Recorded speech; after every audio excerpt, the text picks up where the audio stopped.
All right, welcome back to another week of What It Takes to Be a Rockstar. If you're watching this, I am in a backyard in LA. If you're listening to this, you might hear some wind. I'm on tour still. Now I'm on tour with a different band. I'm on tour with a band I play drums in called Gustav. And we did a crazy journey. Three of us who were playing on the theater tour. We did a 25.5 hour long trip from Frankfurt, Germany, stopped in New York for like 5 hours, but we didn't leave the airport. We were in JFK, passing off equipment. We had some friends bring equipment and take equipment from us because I switched from bass to drums, so I need my drum stuff.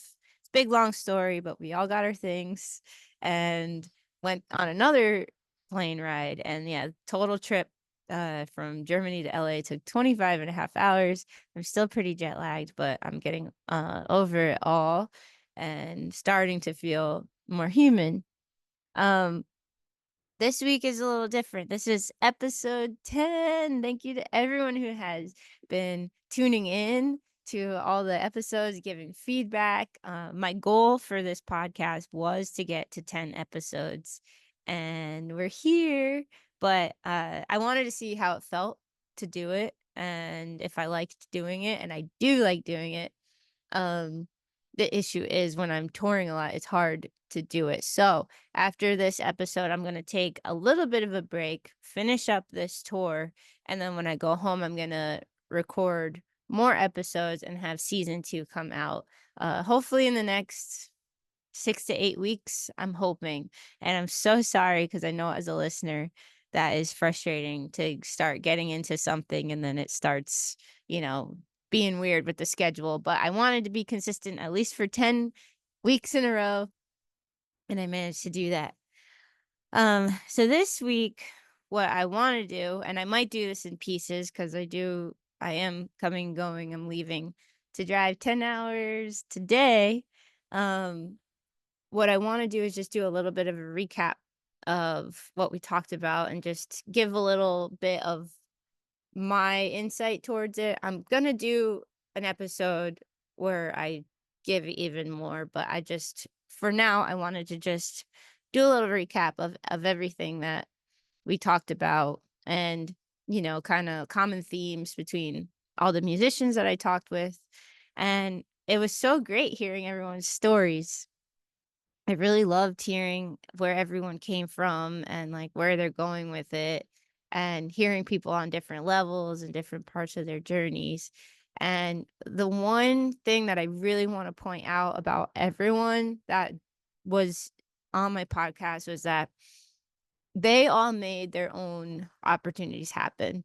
So as a touring musician, I've heard a lot from people like, "Oh my God, I wish I could do what you do."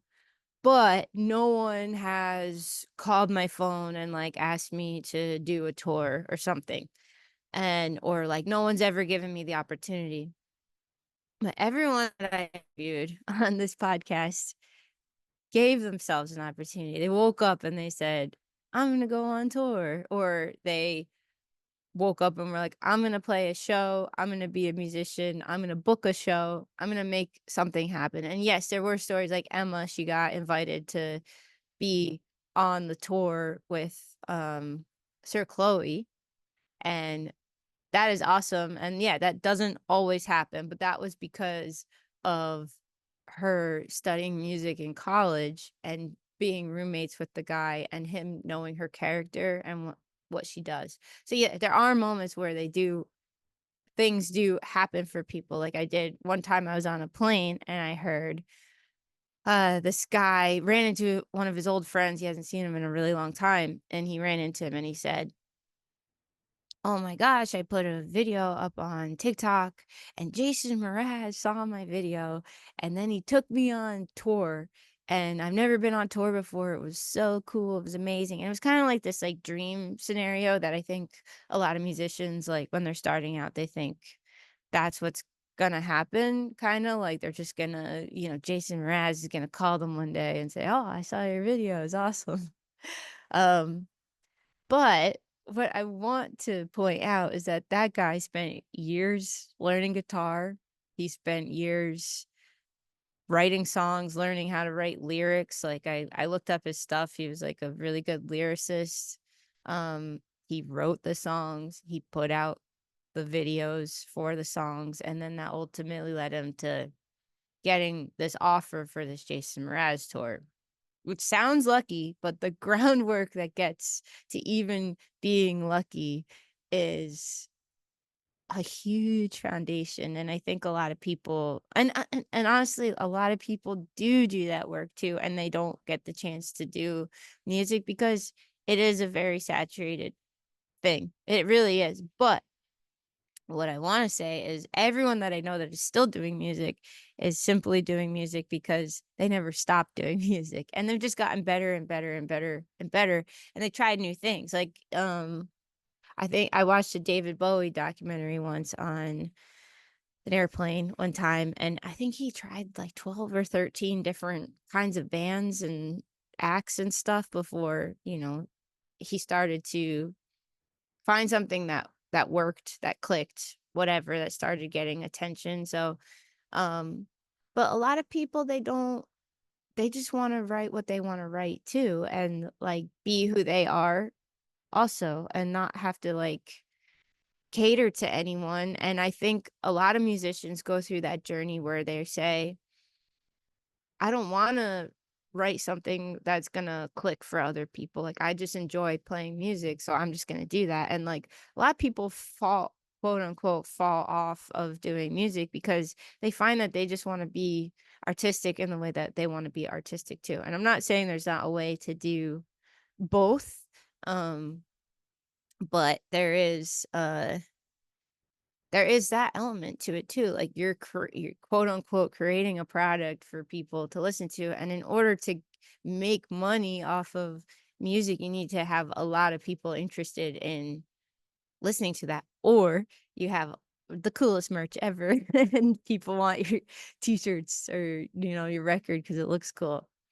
So yeah, I wanted to point that out, that like I heard this quote that luck equals an opportunity plus preparedness. So like that, when people say you're so lucky to be able to do what you're doing, um I think that's kind of a narrative that a lot of musicians who worked really really really freaking hard for like 20 years for free essentially, and then finally something starts happening for them and they go, oh my god, I'm just so lucky. And it's like, are you? Or did you just work for 20 years to like get a little bit of traction going, and you just think you're lucky because it's taken so long, maybe.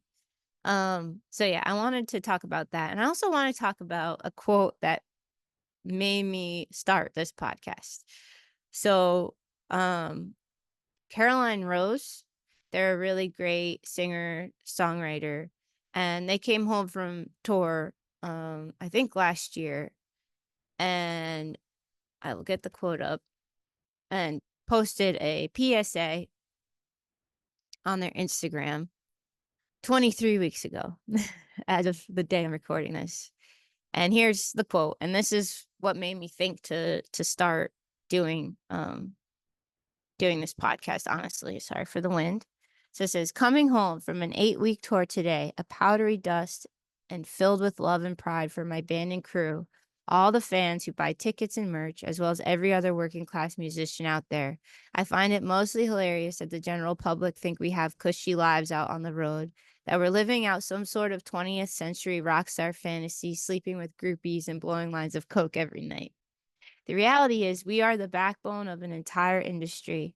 The workers, we get sick. We operate on 5 hours of sleep with oftentimes one meal a day. We drive thousands of miles. We change tires. We get stuck at the airport. We are certified YouTube mechanics. We are salespeople. We are marketers on social media. We dedicate our lives to honing our craft, all without the benefits of a salary job like healthcare or retirement plans. We have more in common with truckers and plumbers than we do with the record label exec who sums up the depth of our artistry into a series of statistics. or the suits of the corporations profiting from our work and hoarding all of the money for themselves and their shareholders. Today, it's harder than ever to make a career as a working musician, and in parentheses, and I would consider myself a success story.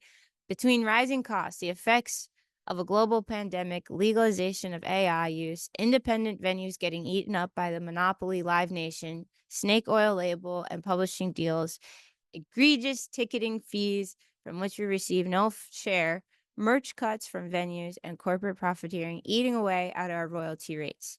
This is the reality, and until people know what it looks like, we're not going to receive any sympathy or help. Musicians, and he goes, if you haven't joined the union, it's time to do so. And what they're talking about is UMAW, which is an organization. I don't think it's exactly a union because musicians technically can't unionize because we are 1099 contractors, but they're an amazing organization that I am planning on getting in touch with and talking with because they are having a lot of musicians tell their stories too. And if you're a fan, keep being a fan and supporting us. I'm getting all email writing this because it means more than anything that people buy tickets, suffering through the horrifying Ticketmaster fees owned by Live Nation. Continue to support independent bands and venues. They are everything. Next time you go to an indie music venue, know that it's been and continues to be extremely difficult for the staff to keep the doors open. Every day they face pressure to sell out to Live Nation, who continue to eat up venues struggling to maintain operating costs. I digress. All of this to say, long live the working class musician and long live the fans who support us. So that quote, watching that, reading that one day, I was like, it's true. Like that's like our lives are super, they're amazing. They're incredible. We get to do a lot of amazing things, but it's at this like underground cost that a lot of people don't talk about, and that's why I'm talking about it. And it's not to complain, it's not to, it's just to shed light on the whole story, because I know, like, when I see a band playing and they're like giving it their all, like what they possibly just went through, like they might have just got off a plane, like, they might have just got off a plane, they might have just drove 10 hours, and like so many people I know just literally can't do that. Like it's not even in the cards to do something like that. Like not even a lot of people will go on a 10-hour car ride trip, and they're completely cooked after that. So, and then you have these people performing at like very high levels, um with aches and pains and feeling like crap and whatever. And so I just wanted to share like how strong people are, to be doing this. And also like what little money they might be making from doing that. Like you think, oh, they're up there playing for thousands of people, they must be killing it, but not all the time. Like it really varies. It really varies on how their deals are set up, or like if they're a DIY band or not. It really all varies across the board. So yeah, I wanted to share about that. And I want to talk about, all right, I'm bringing this all up, and it's like, yeah, people do it so that, they live this dream life that they've been wanting to live. Like they're living in a fantasy land. Why not just get a real job? But I want to remind you that like music is so important. It's a healer for so many people, for the musician, for the artist, for it's just like this magical, magical gift. And of course, other art is too, and a million other things in the world are too. But like your favorite band that is huge, like started as a seed and an idea, and like, was that shitty local band at some point that just grew to get better and bigger. And like every band that starts has that potential. Like there's a lot of factors that go into like how far a band goes, but just because they might be struggling now doesn't mean they might not be like the band that makes like the song that helps like so many people get through, you know, grief or, a hard time or something. It's just like music is everywhere all the time, and is like such a beautiful thing. And I don't think musicians, especially in the US, because in other countries it feels like they respect the musician path a little more and take care of their musicians more. Um, and I'm not sure how it is in all the different countries. Like, I want to talk to a lot of people about it from all different places. But like, I just feel like it it can be respected. It should be respected more than it is in the US, because music is just like such a gift. And yeah, and so I just wanted to talk to that for like get a real job. Um, and side note, almost 95% of the people I talk to on this podcast have a real job, or not a real job, but they have to work. Like, that's a huge point of this too, is like most everyone I know, they're working 2, 3 jobs when they're off tour to make ends meet. So they're probably working 50 more hours than the normal person. And then after being on tour for like weeks and weeks. So anyway, I digress. There's a lot more I could say about this right now, but I have to go. And I just wanted to get out this last episode and let everyone know that I'm planning on having way more guests. I've been talking to a lot of people. I just have to be home in a quiet place to do it. But thank you for tuning in, and I will be back as soon as possible. I also want to thank Sorry Cables for sponsoring this podcast. I truly love Sorry Cables. I love their company. They're amazing people. They make amazing cables. And thank you for being a part of this podcast and for supporting musicians so much. Check them out, sorrycables.com. All right. Bye.